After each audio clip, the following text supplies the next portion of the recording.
Hello friends, welcome to சாராவிக் kitchen. இன்னைக்கு நாம சிம்பிளான வெரைட்டி ரைஸ் தாங்க பார்க்க போறோம். தக்காளி சாதம் பேன்ல எப்படி பண்றதுன்னு பார்க்கலாம். அதுக்கு முன்னாடி என் சேனலை சப்ஸ்கிரைப் பண்ணாதவங்க அந்த ரெட் கலர்ல இருக்கிற சப்ஸ்கிரைப் பட்டனை கிளிக் பண்ணுங்க. மறக்காம பக்கத்துல இருக்கிற பெல் ஐகானை கிளிக் பண்ணி ஆளுங்கிற நோட்டிஃபிகேஷனை கிளிக் பண்ணுங்க. அப்பதான் நான் புதுசா போடுற வீடியோஸ் எல்லாம் உங்களுக்கு வரும். வாங்க இப்போ வீடியோக்குள்ள போகலாம். தக்காளி சாதம் செய்ய தேவையான பொருட்கள்: பெரிய வெங்காயம் 1, மிளகாய் 4, இஞ்சி பூண்டு paste 1 table spoon, garam masala 1-2 teaspoon, மிளகாய்த்தூள் 1/2 டீஸ்பூன், மஞ்சள் தூள் 1/4 டீஸ்பூன், உப்பு தேவையான அளவு, தக்காளி 4 நான் இந்த சைஸில் எடுத்திருக்கேன், அரிசி 2 கப், சாப்பாட்டு அரிசி இல்லாட்டி பச்சரிசி எடுத்துக்கலாம், எண்ணெய் 2 டேபிள் ஸ்பூன், நெய் 2 டேபிள் ஸ்பூன், பச்சை மிளகாய் 2. மிக்சியில் தக்காளி நான் நீட்டமாக கட் பண்ணியிருக்கேன். இது கூட மிளகாவை சேர்த்து அரைச்சிடுங்க.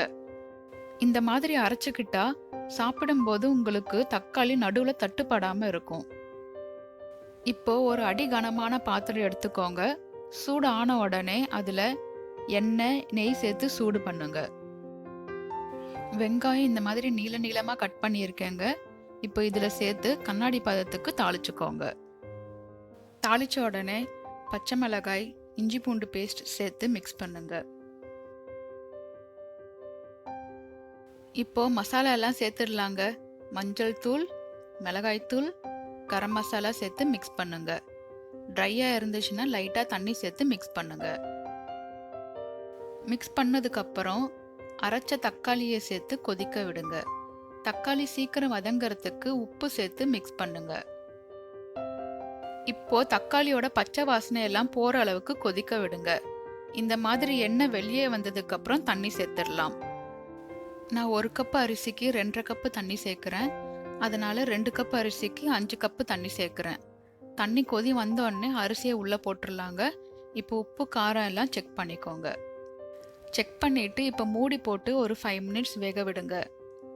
5 மினிட்ஸ் கழிச்சு ஒரு தடவை மிக்ஸ் பண்ணிட்டு தண்ணி எல்லாம் வத்துற அளவுக்கு வேக விடுங்க. இப்போ ஸ்டவ் ஆஃப் பண்ணிட்டு ஒரு 10 to 15 மினிட்ஸ் அப்படியே விட்டுருங்க. அவ்வளோதாங்க, டேஸ்டியான தக்காளி சாதம் ரெடி. நீங்களும் வீட்டில் ட்ரை பண்ணிட்டு எப்படி வந்துச்சுன்னு கமெண்ட் பண்ணுங்க. பிடிச்சிருந்தா லைக் பண்ணுங்க, ஷேர் பண்ணுங்க, மறக்காம சப்ஸ்கிரைப் பண்ணுங்க, பக்கத்தில் இருக்கிற பெல் ஐக்கானை கிளிக் பண்ணுங்க. Bye friends.